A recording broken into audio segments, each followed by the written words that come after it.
En quelques mots, pourquoi choisir le master contrôle de gestion et audit organisationnel?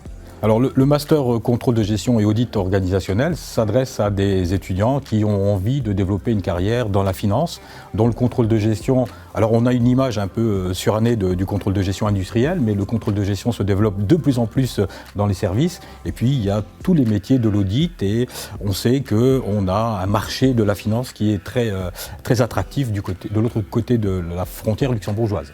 Quelques exemples justement de débouchés concrets de Oui, métiers. alors on a parmi nos étudiants des étudiants des professionnels aujourd'hui qui travaillent dans les gros cabinets d'audit, dans les Big Four, mais aussi dans la banque, dans le contrôle de gestion notamment. J'ai en tête un étudiant qui est contrôleur de gestion dans une très grosse fromagerie, qui va calculer le coût de revient d'un fromage par exemple, et qui va travailler sur les produits résiduels. Donc on a comme ça des belles réussites de nos étudiants. D'ailleurs, cet étudiant auquel je pense est un intervenant et donne des cours chez nous en contrôle de gestion.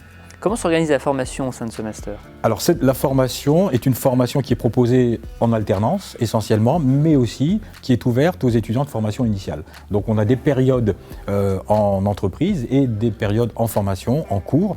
Et pour les étudiants qui ne sont pas en alternance, il y a la possibilité de faire un stage alterné, c'est-à-dire que pendant les périodes où les alternants sont en entreprise, eh bien, les étudiants de formation initiale peuvent faire leur stage. Et donc on peut comme ça se servir des connaissances en cours pour les mobiliser durant le travail et vice-versa. Et quelles sont les modalités d'accès à ce parcours? Alors pour intégrer un master contrôle de gestion et audit, donc pour intégrer le M1, il faut être titulaire d'une L3 dans les domaines de la gestion de l'économie et du droit, très globalement.